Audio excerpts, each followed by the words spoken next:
Mis queridos hermanos y hermanas, muy buenos días una vez más con todos ustedes. Es un privilegio y es una satisfacción el poder saber y reconocer que están ustedes aquí, dejando cualquier otra cosa terrenal que puede ser importante, por supuesto, pero han venido precisamente a darle la primicia al Señor en esta mañana, en este domingo, y luego podrán realizar lo que tienen planificado dentro del propósito, obviamente, del Señor. Bienvenidos una vez más, bienvenidos también a los amigos que están conectados a través de estas plataformas, del Face y de algunas otras. Les damos la cordial bienvenida y estamos en esta mañana listos y prestos para compartir con ustedes el mensaje que el Señor ha puesto en el corazón de este mensajero y que espera, por supuesto, cumplir con ese cometido.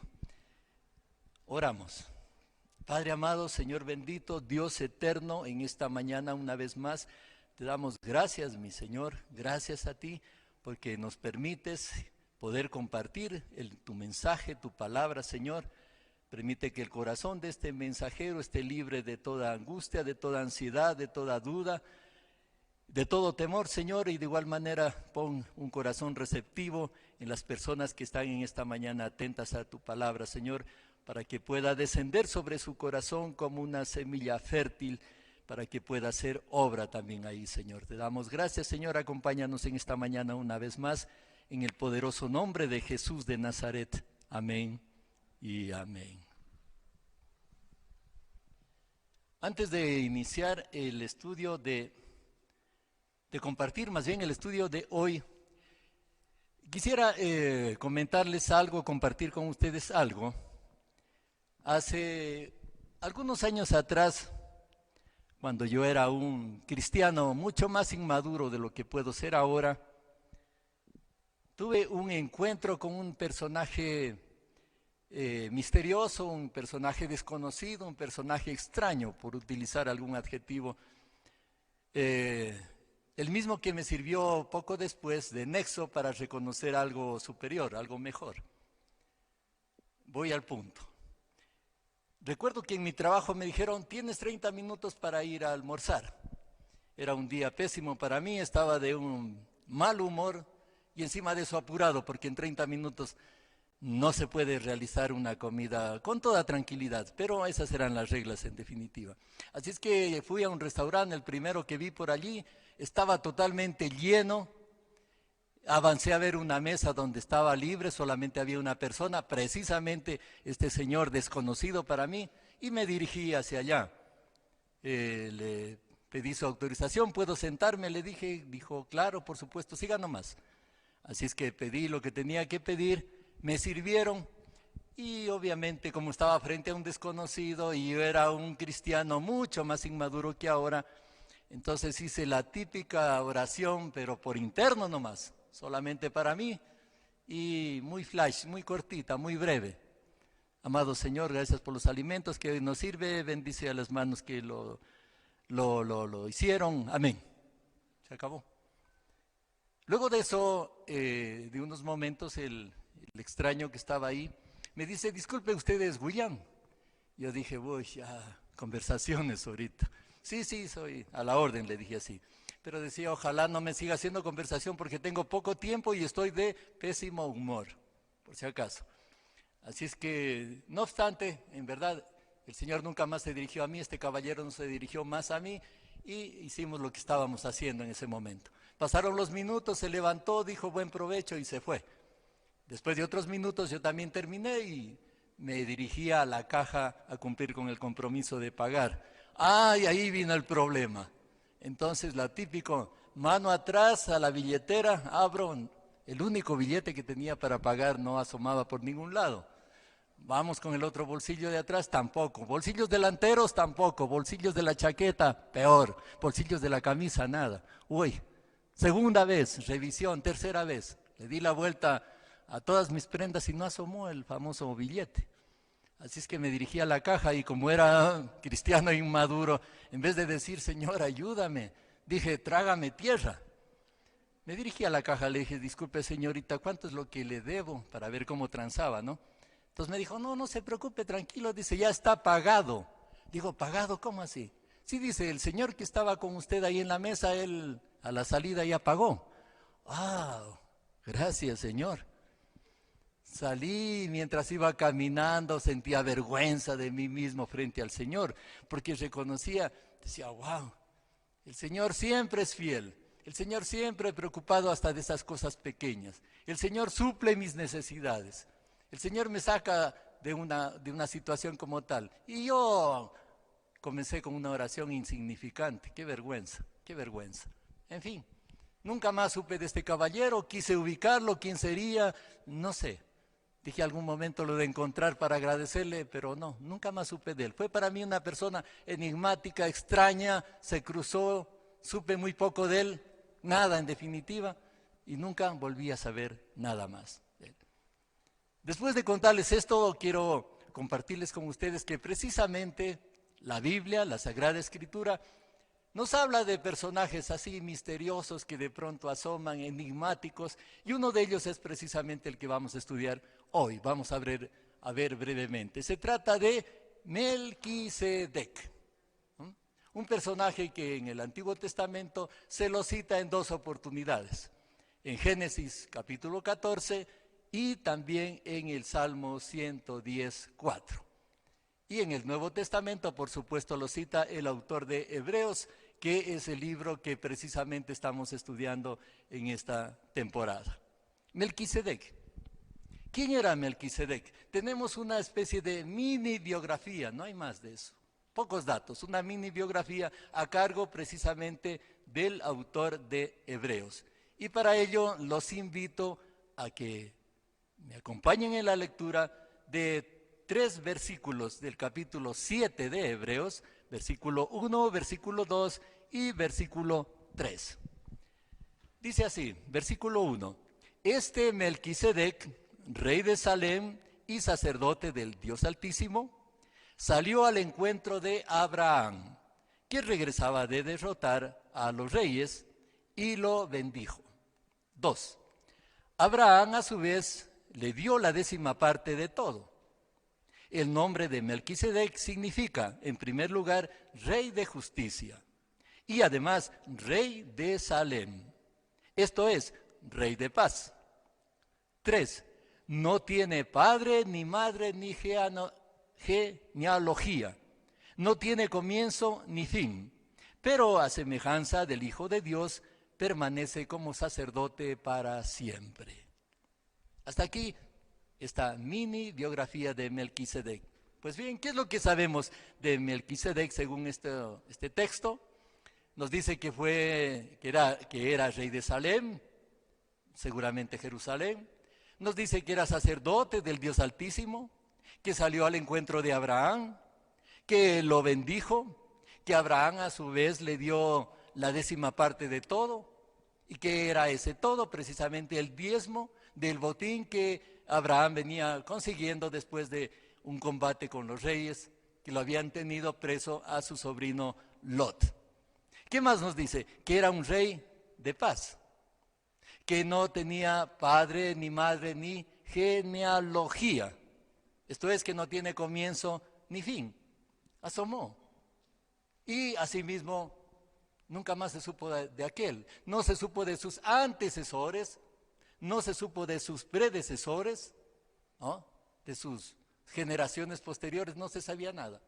Asomó y desapareció. Pero lo que sí se conocía es que a semejanza del Hijo de Dios permanece, dice el texto, como sacerdote para siempre. Y si algo más quisiéramos agregar a lo que estamos conociendo de Melquisedec, podríamos decir también, según los textos, que cumplía doble función. Melquisedec era sacerdote y rey, y no era descendiente de la tribu de Leví. Hasta allí.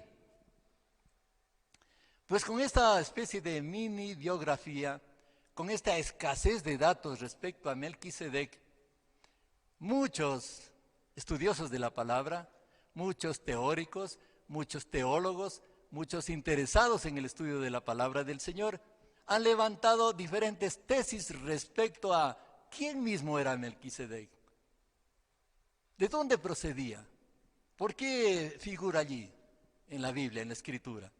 Y hay algunas tesis, unas relevantes, otras insignificantes, diría yo, pero tesis a la final.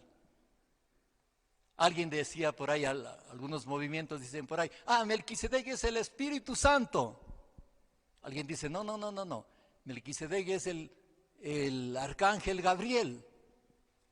Pero de las dos tesis relevantes, que puedo considerar así, una de ellas dice Melquisedec era Cristo, Cristo mismo, que se presentó a través de esto que se llama la cristofanía, o sea, en forma humana, se presentó en forma humana, igual que Jehová en alguna oportunidad se le presentó a Abraham en forma humana, para decirle, para anunciarle que su esposita, la veteranita, dentro de poco iba a ser mamá. ¿Y en qué se afincan para señalar, en qué características se afirman para señalar que Melquisedec era Cristo? En las siguientes, dicen, revisemos la Escritura, y ahí dice que Melquisedec era sacerdote para siempre.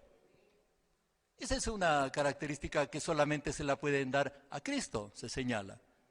También se agrega, acuérdense, Melquisedec era sacerdote del Dios Altísimo, así dice la Escritura. Esa es una característica propia de Jesús. Y algo más, Melquisedec era sacerdote y rey, doble función, que solamente la cumplió Jesucristo. Y encima de eso, no era del orden de Leví, porque Jesucristo no era del orden de Leví, era del orden o de la tribu de Judá. Bien, pero hay quienes son partidarios de otra tesis, de la otra tesis que digo yo es relevante. Aquellos que dicen, no, Melquisedec no fue Jesucristo. Observen, lean atentamente lo que dice el versículo 3 de Hebreos 7:3, que dice, pero a semejanza de Jesucristo, permanece como sacerdote para siempre. Está claro, dicen. A semejanza de Jesucristo, entonces no podía ser el mismo. Estamos hablando de un semejante. Para nosotros, dicen ellos, Melquisedec es una figura anticipada de Cristo. Es un tipo de lo que Jesús vendría a ser más adelante. En otras palabras, es una especie de representación profética de la persona y de la obra de Jesús. Punto. Digo yo no soy un teólogo, yo no soy un súper estudioso de la palabra. Igual que ustedes, me defiendo, la leo, la escudriño, la estudio, con el auxilio del Espíritu Santo, por supuesto, para poder entender realmente. Pero me apunto yo a esta tesis, me apunto, aquella que dice que Melquisedec era una figura anticipada de Cristo, un tipo de lo que Jesús vendría a ser. Como ya señalamos, una especie de representación profética de la persona y de la obra de Cristo. Con esa tesis yo me quedo y me atrevería a defender. Y obviamente habrá que seguir estudiando la palabra del Señor. Regreso a mi relato inicial y digo, después de que este personaje misterioso me hizo el favor de auxiliarme pagándome la cuenta de mi almuercito, por algún tiempo yo también levanté mis tesis. Yo decía, bueno, ¿y este caballero quién mismo fue? ¿Sería un amigo de mi esposa? ¿Sería un amigo de mis hijos? ¿Algún padre de familia que en alguna oportunidad conocí? ¿Algún personaje que alguna vez entrevisté? ¿Alguien me lo presentó? No recuerdo dónde lo vi, no, para nada. ¿Pero quién sería? Y hacía mis tesis yo también, estaba preocupado de aquello. Ojalá lo encuentre algún día para agradecerle por lo menos. Pero no, nunca más, como digo, lo volví a ver. Y poco a poco fui perdiendo el enfoque acerca de quién sería ese caballero que me ayudó, de ese personaje desconocido. Y me enfoqué más bien en algo más importante, que este señor fue un nexo que me servía para reconocer algo superior, algo importante, que Jesús era mi proveedor, que Jesús siempre está pendiente hasta de las pequeñas cosas de su siervo, infiel, sin merecerlo yo, sin mérito alguno, pero Él fiel, para motivarme a reconocerlo como mi sustentador. Con ese mensaje me quedé. Dije, ya, entiendo. Por ahí es el asunto. Y volviendo entonces a nuestro estudio, diría una cosa similar, en analogía. De pronto empiezo a descuidarme de quién fue realmente Melquisedec, si fue o no fue este o lo otro, según las tesis que están acá. Y mi enfoque, y espero que ese sea el de ustedes, es más bien, ¿para qué entonces nos sirve acá Melquisedec? Pues nos sirve precisamente de un vínculo, de un nexo que nos lleva a reconocer una verdad que no tiene ninguna duda. Que Jesús, que el Hijo de Dios, que Cristo es el sumo sacerdote perfecto. Que Él es el iniciador del sacerdocio, de un sacerdocio superior al del antiguo pacto, al del Antiguo Testamento. Que el sacerdocio de Jesús es la base precisamente del nuevo pacto. ¿Qué más? Que el sacerdocio de Jesús es conforme al orden de Melquisedec, porque así lo dice el texto. Revisemos el texto precisamente, vamos a el versículo 17, Hebreos 7, versículo 17, dice, pues de Él, hablando de Jesús, pues de Él se da testimonio, tú eres sacerdote para siempre, según el orden de Melquisedec.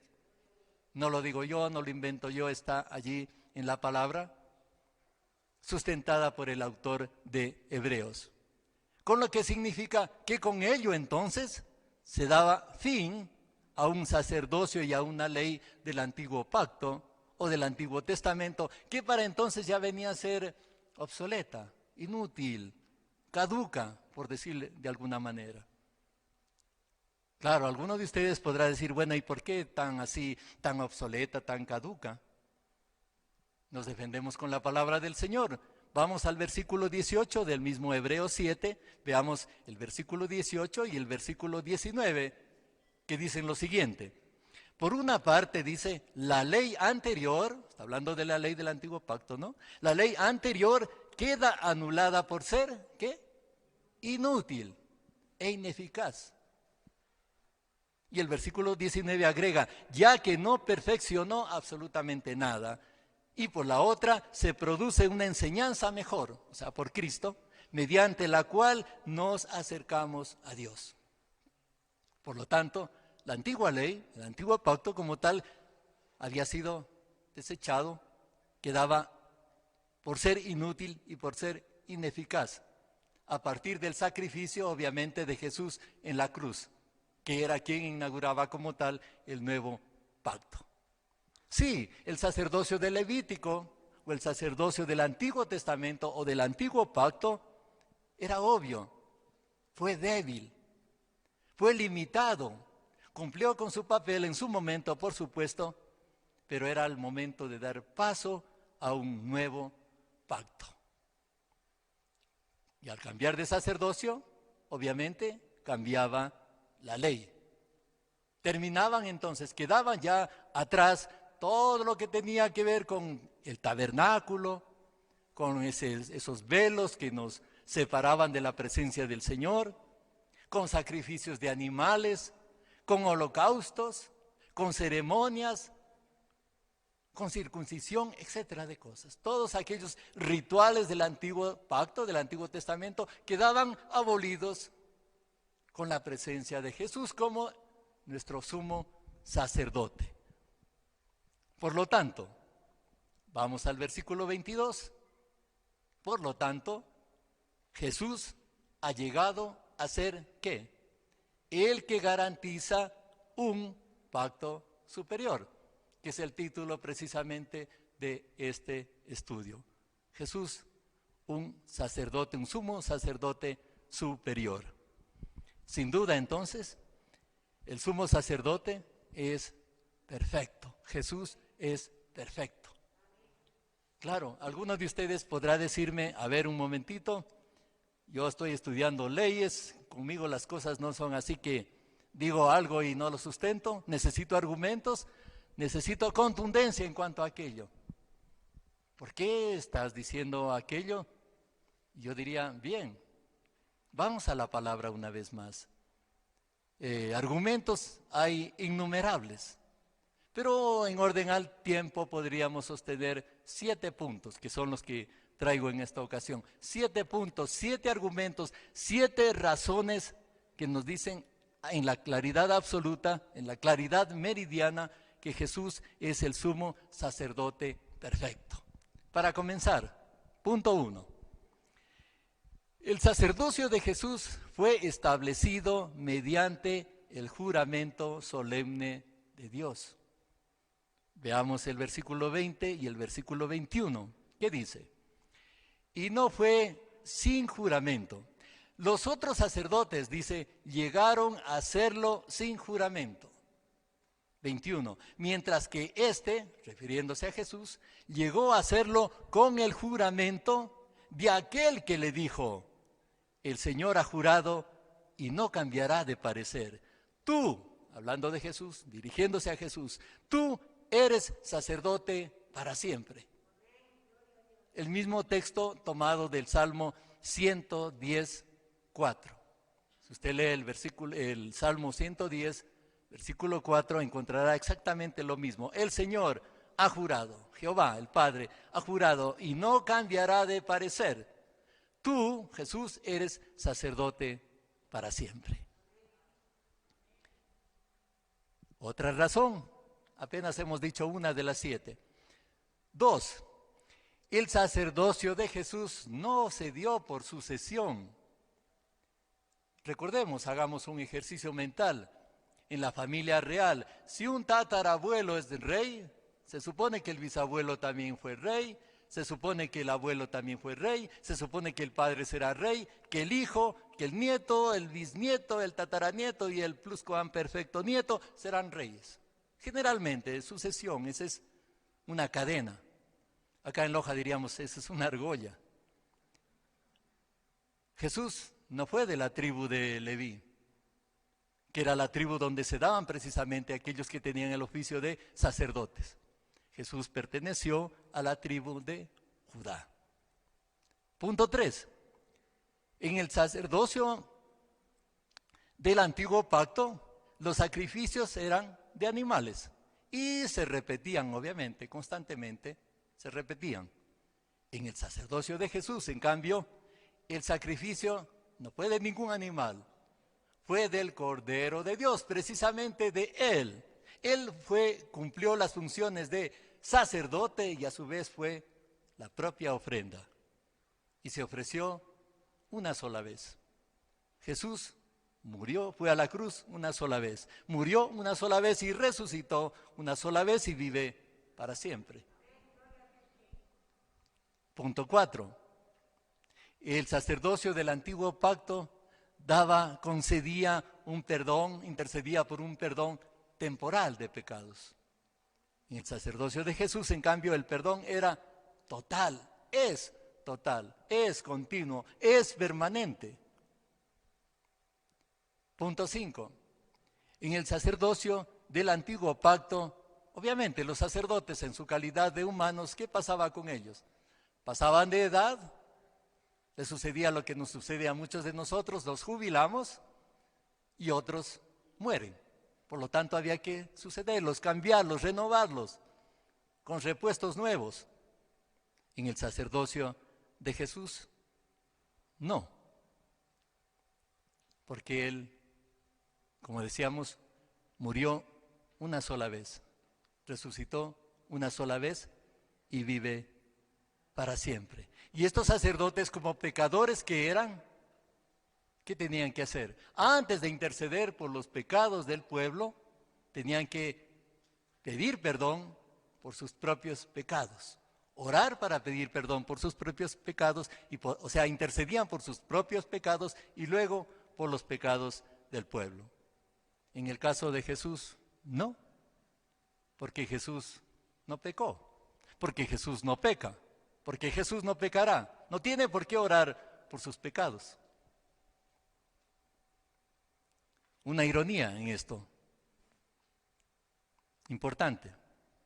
Recuerden ustedes, los sacerdotes ofrecían sangre ajena, que era la sangre de los animales. Ofrecían sangre ajena, ¿para qué? Para limpiar su propio pecado.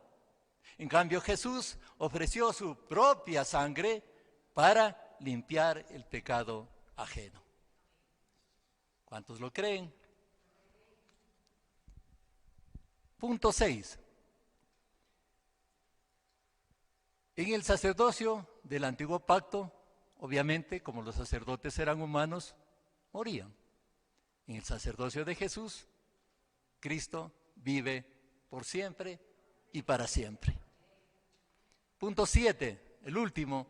En el sacerdocio del antiguo pacto, los sacerdotes se presentaban delante de Dios una vez al año. ¿Para qué? Para interceder por los pecados del pueblo y por sus propios pecados. En el sacerdocio de Jesús, Cristo intercede, no una vez al año, todo el tiempo, de continuo, permanentemente. En suma, iglesia, en suma, amigos que nos están viendo a través de las redes sociales, teniendo a Jesús como nuestro supremo sacerdote, no necesitamos entonces ningún intercesor de ninguna clase. Ninguno de los 10,000 santos que se señala que están constando o no entran ya en el calendario. No necesitamos ningún otro intercesor. No necesitamos beatos, no necesitamos imágenes, no necesitamos corredentores ni corredentoras de ninguna especie. Solo a través de nuestro sumo sacerdote, solo a través de Jesús llegamos al Padre. Juan 14:6, Jesús dice: yo soy el camino, la verdad y la vida. Nadie va al Padre, o nadie viene al Padre, sino a través de mí. Palabras de Jesús. El texto dice también: porque no hay otro nombre bajo el cielo dado a los hombres en el que podamos ser salvos que el de Cristo Jesús. Por lo tanto, amada iglesia, por lo tanto, amigos, por lo tanto, hermanos y hermanas, como dice el texto del versículo 26, nos convenía, dice Hebreos 7:26, nos convenía tener un sumo sacerdote, así, con estas características: santo, irreprochable, puro, apartado de los pecadores y exaltado sobre los cielos. Nos convenía, nos conviene. Qué hermoso cuando un varón presenta a su esposa y dice: me convenía esta mujer para esposa. O cuando una mujer presenta a su esposo: me convenía este varón para esposo. Y podríamos agregar algunas otras conveniencias. Me convenía esta ciudad para poder vivir. Nos convenía esta iglesia Semilla de Mostaza por la doctrina, por la sana doctrina, para ser edificados, para crecer espiritualmente. Nos convenía ese abogado para que nos ayude a salir de algunos litigios en el que andamos metidos. Nos convenía Jesús para alcanzar misericordia, favor y perdón del Padre. ¿Qué más abogado podemos pedir? Tenemos al Padre como juez y tenemos a nuestro hermano mayor, que es Jesús, como abogado. ¿Qué más podemos pedir a ese respecto? Nuestro hermano mayor como abogado, intercediendo por nosotros delante del Padre. ¿Cuántos de ustedes alguna vez fueron con su hermano mayor ante papá? Ñaño, ayúdame, no seas malo, tú dile, intercede por favor, si no me revienta. Sí, nos cogíamos del hermano mayor precisamente. Sentíamos esa protección. Él me entiende. Él sabe por lo que yo he pasado. Sí, me quedé jugando. Ay, me comí lo del mandado. Me comí el vuelto del mandado. Pero mi hermano me entiende porque él también pasó por eso. Jesús nos entiende. Jesús sabe de nuestras limitaciones. Jesús sabe de nuestro pecado. Jesús sabe de nuestras tentaciones. ¿Por qué? Porque Él las vivió en su parte humana. Fue tentado, fue limitado, tuvo esas limitaciones. Sufrió, padeció. lloró, tuvo tentaciones, toda clase de tentaciones. La única diferencia es que no cayó, no pecó, pero conoce de nuestras limitaciones humanas y por lo tanto nos entiende, y al entendernos, es obvio que tiene esos puntos a su favor para interceder por nosotros ante el Padre. No hablamos de un Jesús lejano, de un espíritu lejano que nunca supo lo que es la limitación humana. Allá, lejano, Él que sabe, Él es Dios, Él no entiende. Yo soy un humano, podríamos haber dicho. Él estuvo acá en la tierra con nosotros. Él sintió lo que es el dolor, la vergüenza, el temor, creo yo, a algo. Pero siempre se sustentó de su Padre. Y en alguna oportunidad llegó a decir: si te es posible, Padre, aparta de mí esta copa del sufrimiento, pero si es tu voluntad que se cumpla.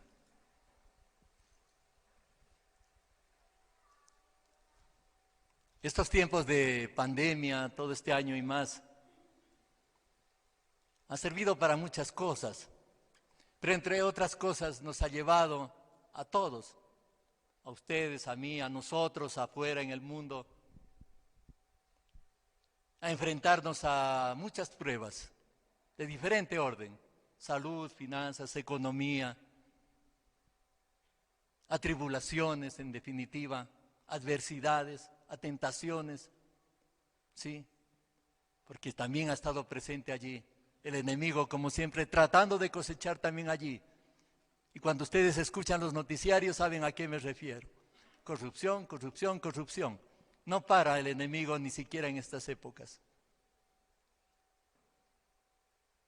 No sabemos cuándo va a terminar todo esto, no tenemos seguridad.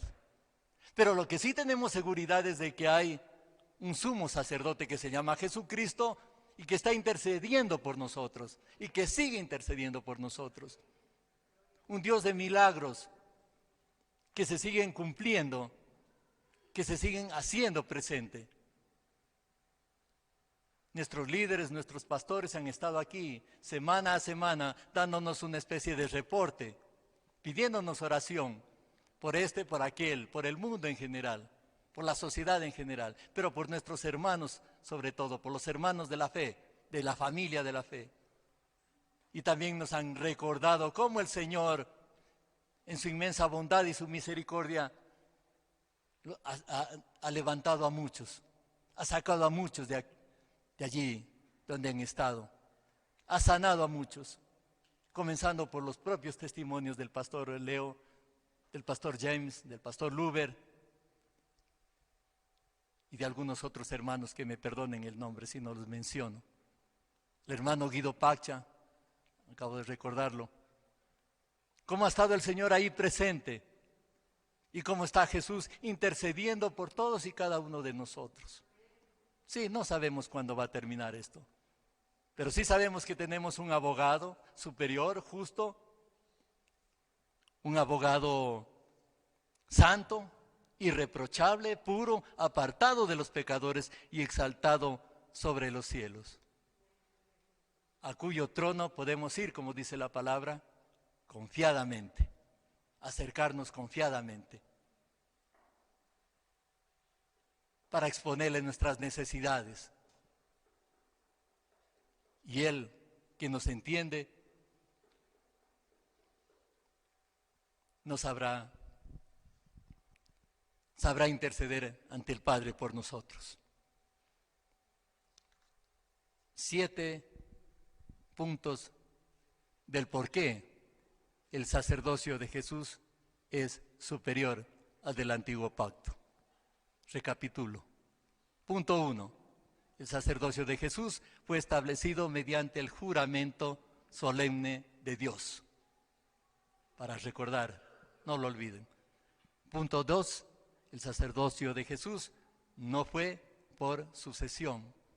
Punto 3. El sacerdocio del antiguo pacto, allí los sacrificios eran de animales. En el sacerdocio de Jesús, Él fue el sacrificio y Él fue a su vez el sacerdote. Y se ofreció por una sola vez y para siempre. Punto 4. En el sacerdocio del antiguo pacto el perdón era temporal. En el sacerdocio de Jesús el perdón es total y permanente. Punto 5.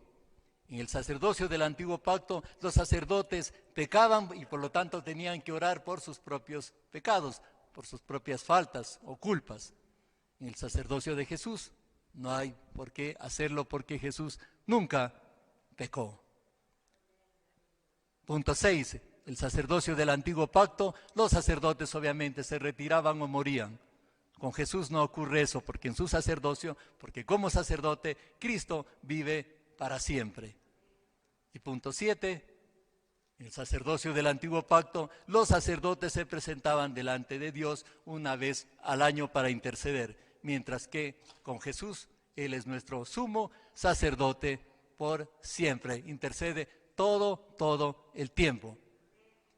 Mi pregunta en esta mañana para concluir es, con un sacerdote, con un sumo sacerdote de esa naturaleza, de esas características, con un abogado así, con un intercesor así, ¿qué más podemos pedir? Amado Señor, Padre bendito y eterno, en esta mañana una vez más te damos gracias por tu maravillosa palabra, Señor. Gracias por tu mensaje, Padre. Gracias por recordarnos que tenemos un sumo sacerdote, un redentor, Señor, a través del cual llegamos hacia ti, Señor. No necesitamos absolutamente nada más, Señor. Solo acercarnos a Jesús. Él intercede por nosotros. Él es nuestro redentor. Él es nuestro intercesor. Él es nuestro abogado. Él nos ha dado salvación y vida eterna a través de su sacrificio allá en la cruz. Gracias por ello, Señor. Gracias por este tiempo, gracias por esta mañana, gracias por tu palabra, Señor. Te amamos, te adoramos, te damos honra, gloria y honor. En el poderoso nombre de Jesús de Nazaret. Amén y amén.